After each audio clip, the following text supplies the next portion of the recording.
Suspense.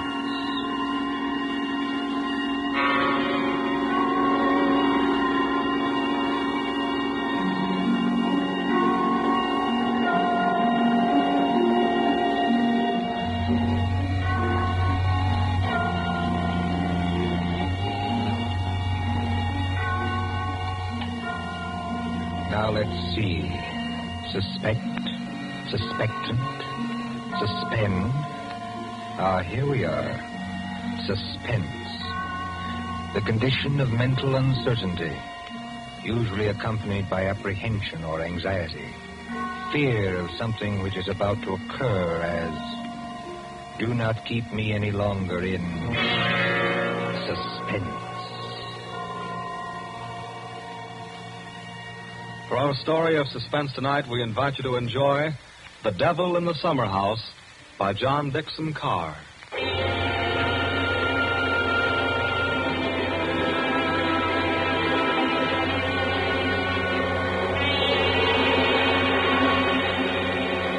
Somewhere along the Hudson, perhaps not far from Tarrytown, there is a modest house in its own grounds.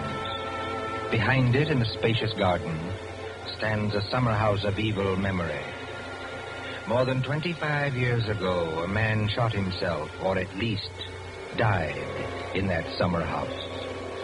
They found Major Kenyon with a scorched bullet hole in his head and the weapon beside him. But we are in the present now. The latticed summer house has grown heavy with vines, and only the other evening 2 men came into that garden at twilight, over the shaggy grass, as a storm was brewing along the Hudson. 2 men, the lawyer from New York. Who's there? And Captain Burke of the homicide squad. Easy, my friend, easy. I was just going to ask you the same thing. My name is Parker. I'm an attorney. You're not Captain Burke. Yeah, the very same and no other. I thought I recognized you, Mr. Parker. Must be something important to bring you so far from New York at this time of night. I was in Tarrytown anyway. I thought there'd be a housekeeper here, but I don't see any light. You've got business here? Yes, in a way. Have you? I don't know.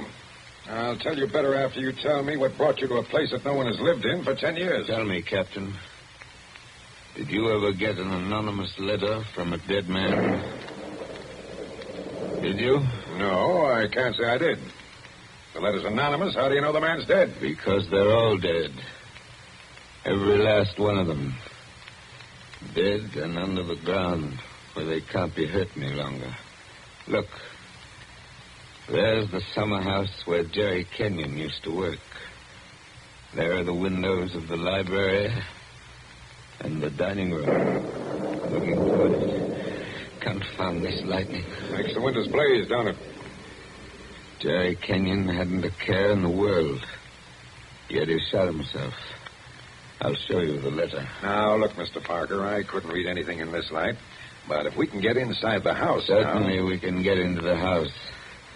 I was the family attorney. I've got the keys. Why should a dead person send me a letter?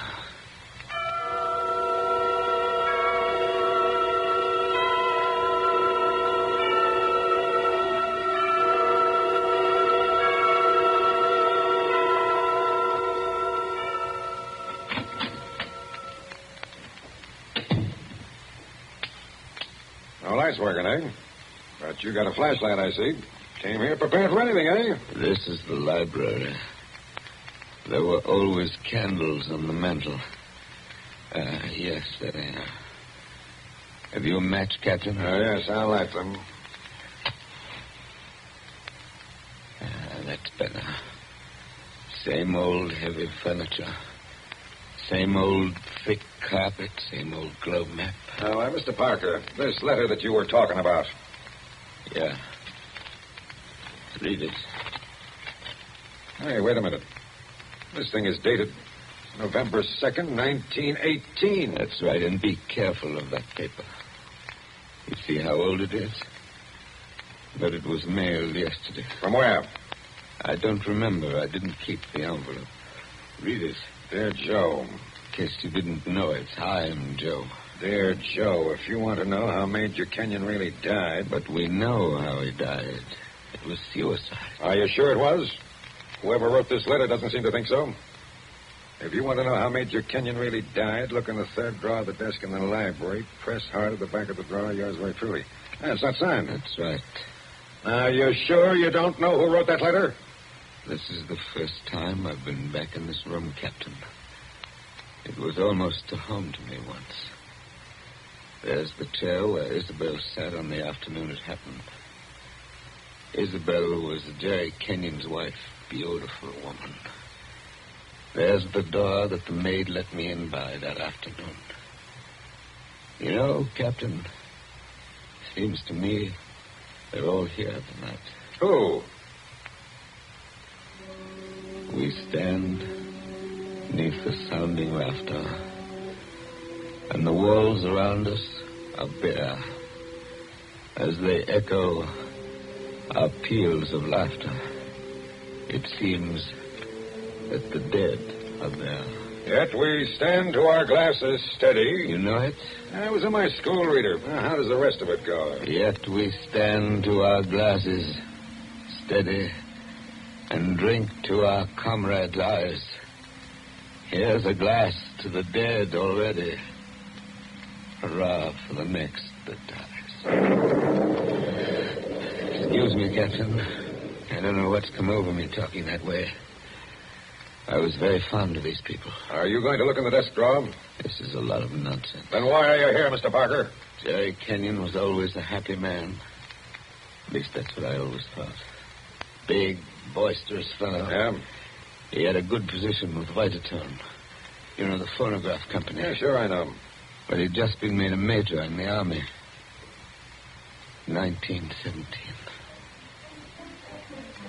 There was a war on then, too, if you remember. I remember. To make the world safe for democracy. Old days. Old heartaches. Old memories. I remember that blazing hot day in August. And all the windows were up. I remember this room. And Isabel, that was Jerry's wife, sitting in that chair, knitting.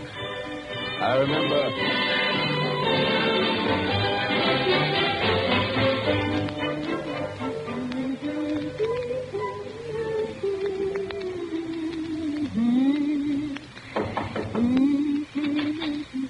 Oh, yes, Kitty. What is it? There's a man to see you, Miss Kenyon. He says his name's Parker. Yes, I'm expecting him.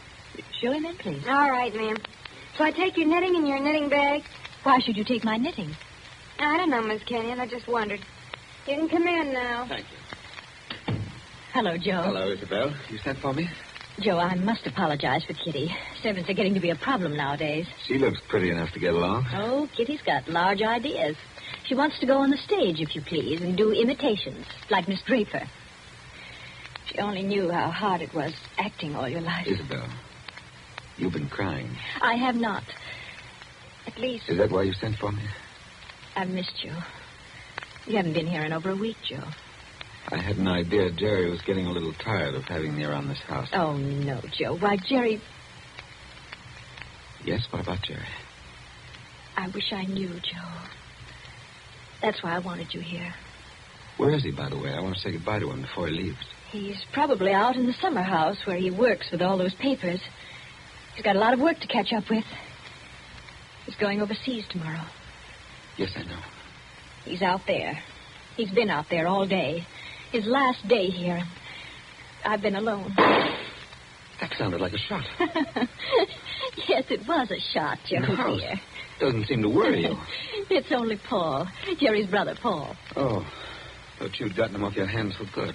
Jerry asked him out. He got here 2 nights ago. That doesn't make it any easier for you, does it? No, I don't mind.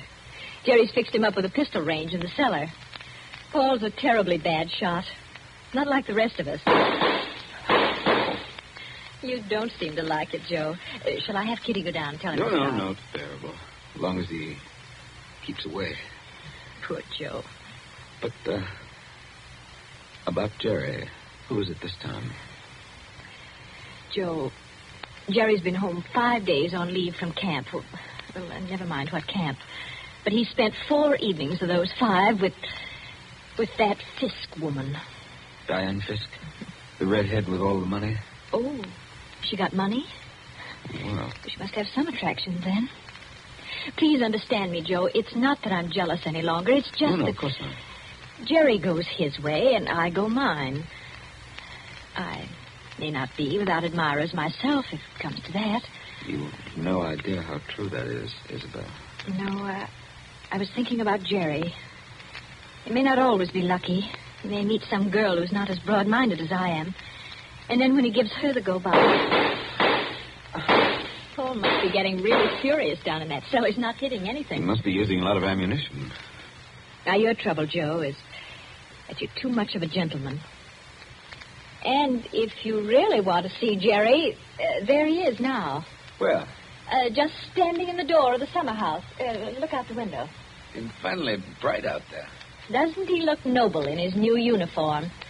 Sam Brown belt and revolver and everything. Look how he turns around and waves his cap at us. Like a real soldier. Real soldiers don't exactly wave their caps, do they? He does. Jerry? Jerry! Hello there! Jerry, Joe Parker's here. Who? Joe Parker. He wants to see you. Well, give him a drink or something. I'll be up in a minute. Into the summer house again. Not a care in the world, Now, Henry. listen, Isabel, you've got to slow down. You'll be crying again in a minute. Come on over here and sit down. Light hurts my eyes, that's all. Well, then we'll just pull these blinds. We'll still be able to see. There, how's that? It's better, thanks. Now, can I get you anything? Oh, no, you heard the Great White Chief's orders. I'm to get you something. What do you have, Joe? A highball? Don't bother with that. Oh, it's no bother. Everything's out in the dining room here. The iceman didn't deliver today of all days, so I'm afraid I can't give you any ice. I read in the paper yesterday that we're likely to have automatic ice boxes any day now. Things that freeze ice by electricity or something. Do you believe that, Joe? I doubt it. Listen, Isabel. Here you are. It's not cold at all. It's the best I could do. Thanks very much. What I wanted to say was, couldn't you get that brother of yours to give up practicing now? Hasn't he done his good deed for the day? Yes, maybe he has. I'll ring for Kitty. You don't have to call me, Miss Canyon. I'm here. Oh, yes, Kitty. What is it? It's only to tell you there's another visitor. This time it's a woman. Lady Kitty. Call her a lady, please. Oh, maybe. She says her name's Diane Fisk. Diane Fisk, that's Jerry. Kitty, tell the lady I'm not in. Lady. She's a fine lady. I don't know the truth, my dear. I don't know the truth. Anyway, it's too late, Miss Kenyon. She's coming down the hall now. My dear Mrs. Kenyon. How do you do, Diane? This is a friend of ours, Miss Fisk, Mr. Parker. Now, I don't want to intrude, really. I don't. I wouldn't have intruded for worlds, especially on a day like this. Isn't it awful? But your husband simply insisted, my dear Mrs. Kenyon. He simply wouldn't take no for an answer. I'm sure he wouldn't. Do you know what he's brought from his office as a surprise? No. A phonograph recording machine. And he's going to let us use it. So that we can all hear ourselves talk twice. How nice. Heaven's name, can't somebody stop that firing? Don't fly off the handle. Take it easy now. Kitty. Yes, ma'am. Would you please go down the cellar and tell Mr. Kenyon's brother he's driving us all crazy? Tell him to stop. Yes, ma'am. My dear Mrs. Kenyon, I do hope I haven't offended you in any way. I know I'm a silly little chatterbox. They say people who have red hair often are. Because at your age, you must find the heat very trying. Don't you think we'd all better sit down? I was very much interested in what Miss Fisk said about a phonograph recording machine. Mrs. Kenyon was just talking about a machine to make ice. Yes. Isn't science wonderful? But I do think it was mean of Major Kenyon to invite me out here and then go and fall asleep in the summer house. Did you say fall asleep? Yes, of course. How did you know? Well, I came up the back way and I saw him in the summer house with his head forward on the table, taking a nice little snooze. That's very queer. Of course, you couldn't see much except in the bright light of the door, but I think I saw him there. I didn't disturb him, naturally. But I think I'd better disturb him. Oh, now, please don't trouble on my account. The fact is, my dear, I don't altogether trust myself in this room. A woman of my age has to conserve her strength, you know. So if you'll just excuse me. Well, of course, if you... Oh, dear, I just can't think what I'm always saying because I have the best intentions in the world, Mr. Barker. But, Parker. Oh, yes, Parker, but I do somehow manage to offend people being so dependent and everything. Except the men, of course. I couldn't offend you, Mr. Parker.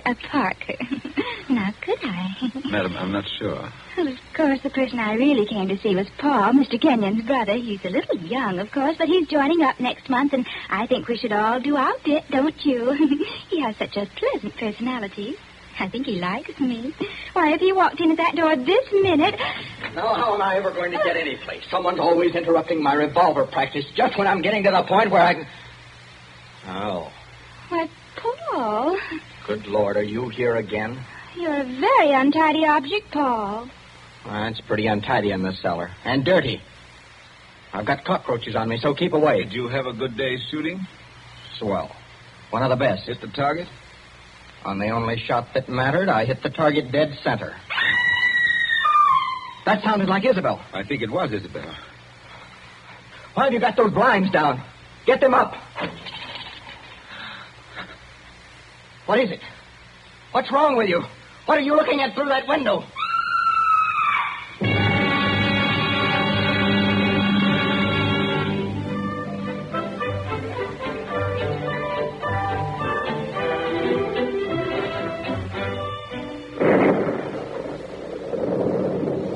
That was 25 years ago, Captain Burke. We found Jerry Kenyon lying across the table in the summer house. He'd shot himself through the head with his own revolver from the holster. It was lying on the floor beside him. Shot himself, eh? I see. When Isabel found him, he'd been dead about half an hour. The doctors proved that, did they? Yes, that shot had been fired against his head. The front of his uniform cap was powder burned where the bullet entered. There's no doubt about that. None at all. We never noticed the real shot Because that young lad was shooting off guns like a maniac in the cellar. Precisely. Now they're all dead. By accident, illness, they're all gone. Isabel Kenyon died less than a year afterwards. I think she died just because she was so fond of Jerry.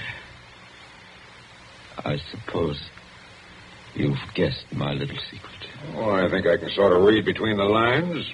You were in love with Isabel Kenyon, weren't you? Yes. Well, these things happen. I never let her see it, you understand? Women know, pretty generally. So, they're gone. The youngest of them. And I'm left alone with old tunes, old ghosts, wondering why the fellow ever killed himself. Why? Why? And this morning, out of a clear sky, I get a letter saying, if you want to know how Major Kenyon really died, look in the third drawer of the desk in the library. But I tell you, we know how he died. Well, aren't you going to do it? Naturally. I've got a key somewhere here that fits the drawer. Now, listen, Mr. Parker. In my father's country, in Ireland, they got a saying that when a man's going to commit suicide... I thought of doing that, too. Then the devil comes in and takes him by the hand and talks to him. They say you can see the devil as plain as I see you, just before you pull the trigger. The devil must have been in the summer house that afternoon, then. Oh, no, he wasn't. What do you mean? Major Kenyon didn't kill himself.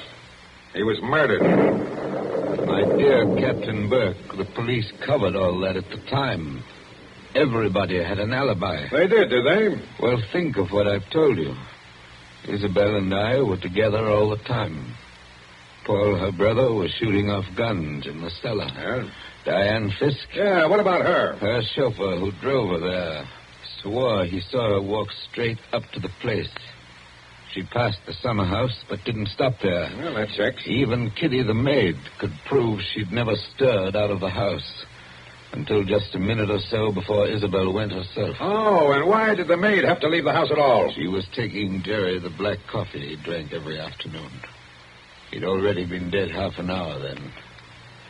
And that, my dear Captain, disposes of everybody. Well, now listen, Mr. Parker.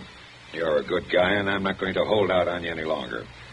You see, I say Major Kenyon was murdered because I know he was murdered. By an outsider? By one of the people in the house. That's impossible. Is it? Well, why don't you open that desk drawer and see? What time is it? It's 7:45. 7:45? And I haven't got much time. For what? Holy St. Patrick, will you open that drawer? If it's waited 25 years, my friend, it can wait a minute more. I've got the key somewhere in this bunch of keys. Everything the same. Paul never altered what he inherited. Same old desk, same old phonograph. Same old... I think this is the key. Yeah, it opens. There's nothing here except one or two old newspapers. Everything very dirty. The letter says to press hard at the back. Now, have you tried that? Doesn't seem to. Yes, by George, it does work. Well? There seems to be a movable back on a hinge. Well, what's inside? Some sort of flat, round paper parcel sealed with wax. And about as dirty as it can get. Open it, man. Open it. I'm going to. It's a phonograph record. There's a plain white label. Something on it written in pencil. I don't see too well nowadays without my glasses. Here, give it to me. I'll read it to you. Go on. A record of how I killed Jerry Kenyon. Say, don't you get it, Mr. Parker? This is the real goods. The murderer's going to tell us his own story 25 years later. Be careful. Whatever you do, don't drop it. Well, you seem to be interested enough now. I don't say I'm not interested. I say I can't believe it. You know, when you were talking about the dead coming back and that kind of thing, you sure started giving me goose pimples. But that's just what it is, a dead person. Now, there's the phonograph. Put that record on. Let's hear what the ghost says. Any of them could have made the record, of course. The apparatus was all here. Don't just stand there by the phonograph. Want to work? Yes, it works. Is it wound up? Yes, it's wound up. Here goes. Now, look, Mr. Parker. Whose voice do you think it's going to be? I don't know. Now, I want to warn you. The voice you're going to hear from there... Please, be quiet. Listen. I've started it up. Well, speak up. Who killed Jerry Kenyon? I killed him, Joe, dear. Isabel. I'm sorry about it, Joe, but I had to have you for an alibi. And you were so terribly easy to It's fool. only a phonograph record, man. Don't look at it as if it was alive. You said you and I were always together, Joe, but that wasn't quite true. I left you to go into the dining room and mix a highball, remember? Yes. And I was carrying my big knitting bag. Remember that, too? And there was something else in it besides knitting. I'm an awfully good revolver shot, Joe. I told you we were all good except Paul. And the back windows of the dining room face the same way as the back windows of the library. Thank you, Isabel. Thank you. Jerry was in the summer house. I made a sign to him from the window, and he came to the door there. In bright sunlight, 50 feet away. Again, Isabel. Joe, don't you know what August heat is in a wooden summer house? Didn't anybody see that no man would be wearing a cap inside on a day like that? Jerry had taken his cap off before he went into the summer house. We saw him do it. He was bareheaded when he came to the door. So I lifted the revolver and shot him through the head. Then I dropped the gun back in my knitting bag and went back into the library with your drink. Isabel. Don't talk back to the thing, There man. was You'll drive me something else screwy. in my knitting bag, too. I had to use it. It was a duplicate of Jerry's army camp with a powder-burned hole already fired through it in the place I wanted. Very clever of you, Isabel. So I've been the goat for 25 years. I waited for some time and then slipped out to find the body. I fitted the new cap over Jerry's head in place where it ought to go. I put the old cap in my knitting bag. I took his revolver out of the holster and kept it. The gun that I used, I dropped on the floor beside him. So I proved it was suicide. You see? You proved it to me. Joe, listen, I'm very sick. They tell me I'm going to die. You are dead. Joe, I'm afraid. I'm going out in the dark, and I don't know what's there. Don't go away, Isabel. Come Joe. on. Just for a minute. Okay, I've had just about enough of this. Joe, I want you to tell everybody about it. I want you to tell them how a poor, crazy woman couldn't stand that man any longer, and how... It's cut off, and it's going to stay cut off. Thank you. I've heard about enough, too. But you can't arrest her now, my friend. You can't arrest her now. After hearing that, I'm not going to arrest anybody. Tell me, Captain. Did you know what was on the record? No. That's why I had to hear it. I knew about it, but I wasn't sure what it had to say. But so help me, I never guessed how hard it would hit you. Man, don't you get it even yet? Yes, I get it. Oh, no, you don't. You don't see anything. That was how the fake suicide was managed, yes. That's just how it was all done, bar one or two little things. Only... Only what? Only it wasn't Isabel Kenyon who committed the murder. Did I hear you correctly? You did? This is another one of your little jokes, I imagine. Can't you let me alone? Have you some kind of personal spite against me? What did I ever do? You're going to hear the real truth now if I have to hold you down in that chair. I know Mrs. Kenyon didn't kill her husband because I've just come from talking to the real murderer up the river. But they're all dead. Oh, no, they're not. And I haven't got much time either. That clock's just going to strike 8. What's the time got to do with it? Good deal if you'll follow me. Mrs. Kenyon died less than a year after her husband, didn't she? Yes. But it wasn't Mrs. Kenyon's voice you just heard on that record. What? I'm telling you, the real murderer hated her. Hated her like poison and wanted her blamed for the crime. When Mrs. Kenyon died, the real murderer wrote a letter. Well? But she never mailed that letter. She made a lying record of Isabel Kenyon's voice as evidence. Now you figure it out for yourself. Who was pretty enough to take Major Kenyon's eye and strike back like fury when she got thrown over? Who wanted to go on the stage and do impersonations? Kitty, the maid. Ah, you're talking sense. She shot Jerry from the dining room window. When she couldn't borrow Mrs. Kenyon's knitting bag, she went out to the summer house with a gun and the fake cap wrapped in a napkin on a coffee tray. She did go out, I remember. Actually, she got there before Mrs. Kenyon did. But the summer house was dark inside, and Mrs. Kenyon never noticed her. The next day, Kitty wrote that letter, but she couldn't bring herself to send it. So she kept that letter till the day before yesterday. Then one of the boys at Sing Sing... Wait a minute. Thinking he was doing her a kind action, put a stamp on it and mailed it. Did you say Sing Sing? Yes. They're electrocuting her tonight for the murder of an Italian down at Collier's Hook. I found out about the record, all right. But the one thing I wasn't sure of was that she had done the job alone. Now, frankly, the way you acted, I thought that you might have been in on it, too. Well, that's why I had to hear it through. And it was anything but a joke. And now, here it goes to blazes forever.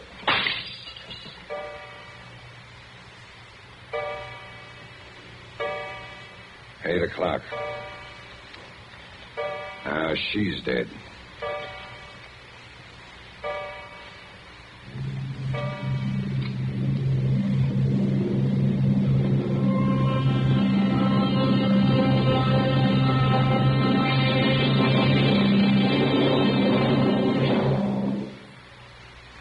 And so ends The Devil in the Summer House. Tonight's story of Suspense.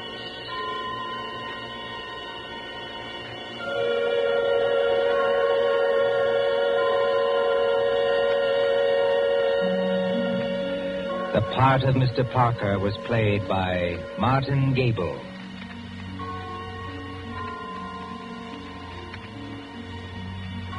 Again next Tuesday at 9:30 p.m. Eastern Wartime.